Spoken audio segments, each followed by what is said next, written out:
Hello and welcome to the part 6 of our full CSS course. In this video, we're going to talk about responsiveness, what it is, and how we can use it. Previously, we talked about Flexbox and we explored a couple of examples from layouts and flex direction and flex properties. And prior to that, we explored the fundamentals of CSS and talked about some CSS properties like positioning, display, and CSS box model. As always, I have this index.html file, and then I have this empty style.css file. And I have referenced that style.css in my HTML file. I'm running this HTML file with the live server extension. Here I can see the preview of that index.html file. I'm going to collapse the sidebar and let's get started. What is responsiveness? If we take a look at our reference website that we have documented everything in the videos here, if I open the DevTools and try to reduce the width of the page, you can see it responds to the width. And at some point, you can see this right sidebar disappears and this header kind of section here shows up. This is called responsiveness. And this website here responds to the width change. And responsiveness is not always about the width, but majority of responsiveness is about width. And the reason for that is because we have different devices like mobile devices, tablet devices, and desktop devices, and they have different width. So we have to create a responsive website to look good across all devices. Now, in DevTools, we have a very good section to showcase the responsiveness. So in DevTools, at the top here, we have this element selector here. Next to it, we have this device tool here. So if I click on that, you can see it shows some toolbar at the top and shows the page in a small width here.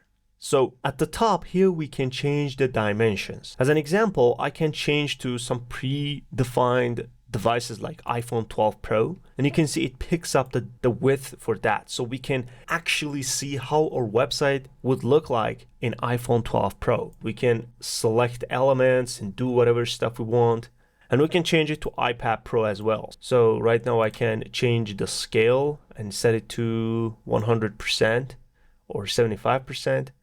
And you can see we can actually see how our website would look like in tablet devices. All right, so this is the concept of responsiveness.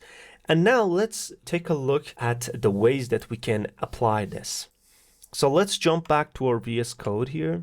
Before starting the section, let me just talk about this meta tag that we have here. And if you remember in HTML course, we talked about this template here.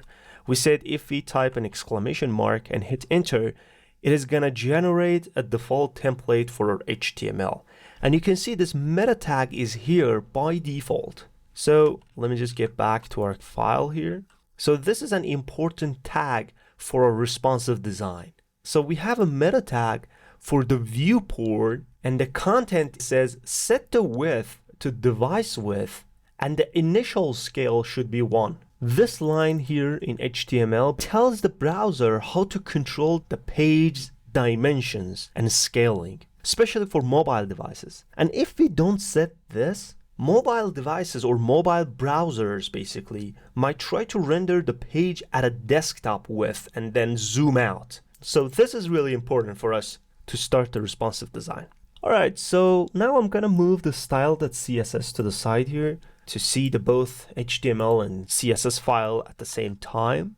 Let's talk about a couple of properties for width and height because it's really important to understand them. So let's go ahead and create a div element with the class of box here. Let's select that box and apply the width of 100 pixels and height of 200 pixels. And don't forget to add a background color of light coral to make it visible. So there you go. So we have this box here. Let's say I want this box to fill the entire width. So the way that we can do that is converting this to 100%. So right now it takes the whole width. But this works because the box is a child of body element, and body takes the whole width. So if I had a container, a div with the class of container, and put the box inside this container and select the container and add the width of 400 pixels. So right now the container has 400 pixels of width. Now the box is not taking the entire width. The reason for that is because when we say the width of 100%, it will fill the available width. And since the box is inside the container, and container has the width of 400 pixels, the available width for the box is 400 pixels, not the entire width anymore. Now we can override this basically. That's the reason I'm talking about the width and height right now. We have a couple of other values for width and height that we're going to explore right now. One of them is VW. So this VW, which basically means viewport width, is the entire width. So right now you can see it starts from here and goes all the way out of the view. So you can see we have this horizontal scroll here as well. And for height, we can set the 100 VH or viewport height. And you can see the height for this box is equivalent of the whole height that we have inside our browser here. All right, so right now that we have the width, we also have max width. For example, I can say 500 pixels. And remember, this max width will override the width. So width is always the entire viewport width, but the maximum value is 500 and it will never exceed this value. So right now you can see if I open the DevTools, the width for that, here you can see, is 500 pixels. So if I zoom out a little bit, so now if I deselect this max width, you can see it takes the entire width. So max width would say, okay, the maximum value that we can set for the width is 500 pixels. All right, so now that the width is the entire viewport width and the max height is 500, note that this is the percentage of the available width. As an example, I can change this to 30 VW, which means 30% of the entire width. It always has the 30% of the available width. So just like the max width, we can set the min width as well. So we can say, okay, you can shrink and you can scale down and compress, but not less than 100 pixels. So to showcase this, you can see it always has 30% of the entire width, but I can shrink it until it hits 100 pixels. So I can shrink it, but not more than 100 pixels. If I change this to something like 50 pixels, you can see I can shrink it down to 50 pixels, but it won't shrink more than 50 pixels. So we have width, max width, and min width. And the same concept goes for the height. We can say min height, like 500 pixels, and also max height, like 100 pixels. So that's it for the width and height, for minimum and maximum values for both width and height. Now I'm gonna remove everything inside the style.css and also this div container that we created. Let's see how we can add some rules to our CSS for responsive.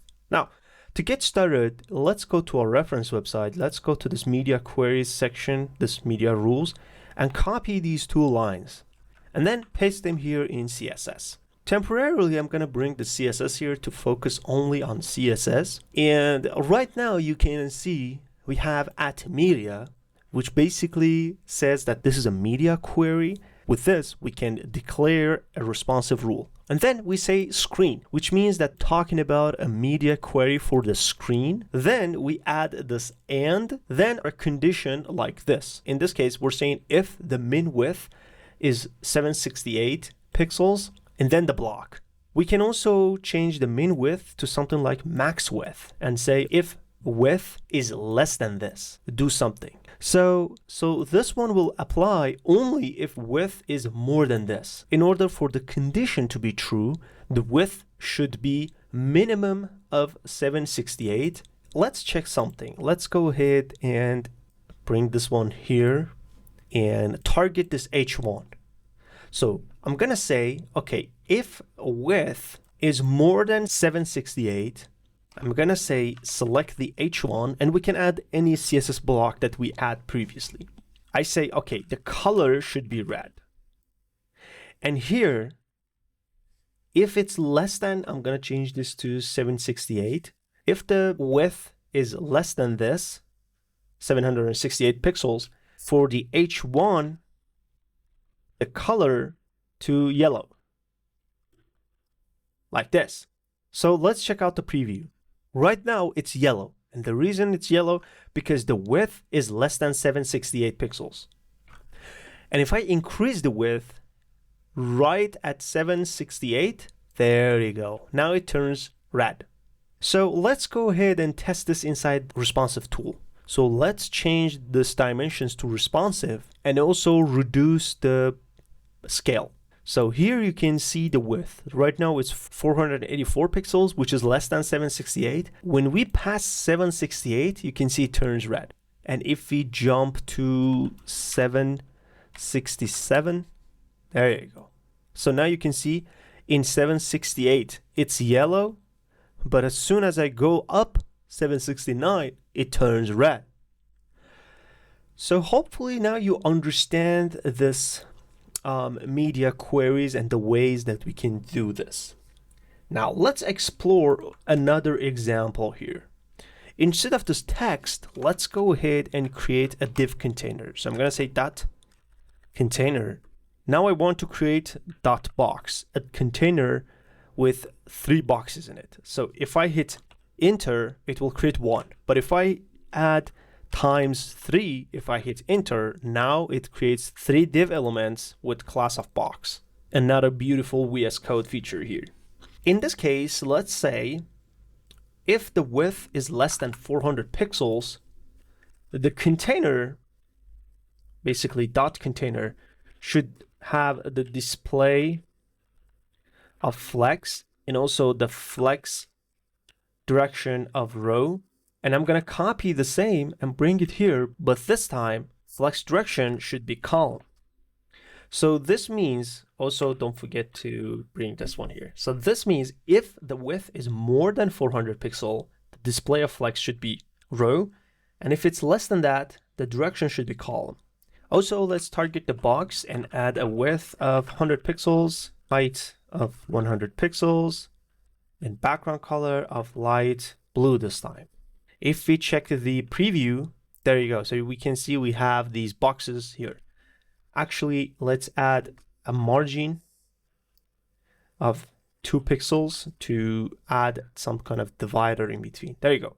So what I'm going to do is I'm going to shrink this to 400 pixels. And as soon as we hit the 400, you can see it turns in column direction. And that's the beauty of responsiveness. So this clearly shows the way that we can apply any kind of CSS rules with its condition based on the dimensions of the screen.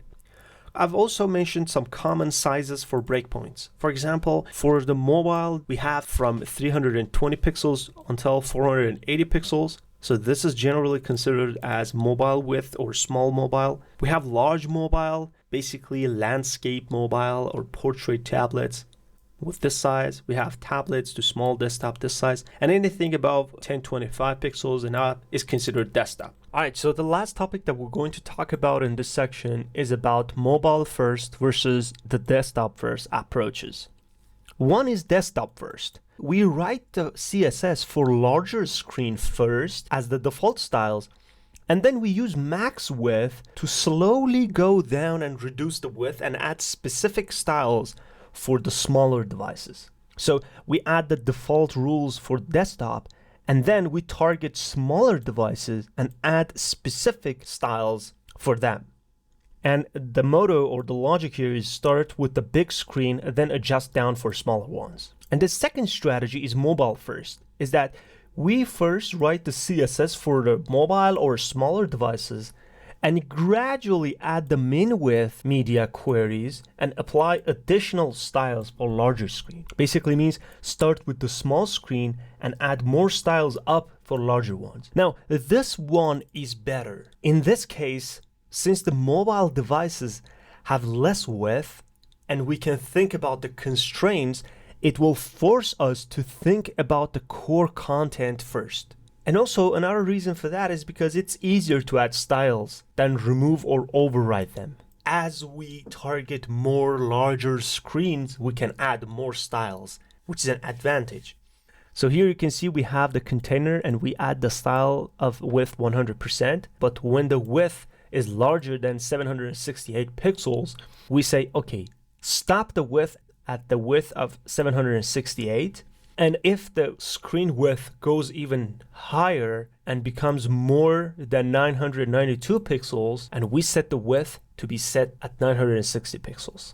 So that's about the mobile first. When we are working on our project for the CSS section, we will explore these options there as well. So we will do mobile first. All right, so that's it about the responsive designs. There's much more content here that we need to explore, but it's easier to do them when we are writing code and doing projects. So we can explore more and more over there. Next, we're going to talk about some intermediate CSS stuff like combinator selectors. And also we're going to talk about attribute selectors, pseudo classes, and pseudo elements. So next section is a key section. So see you there.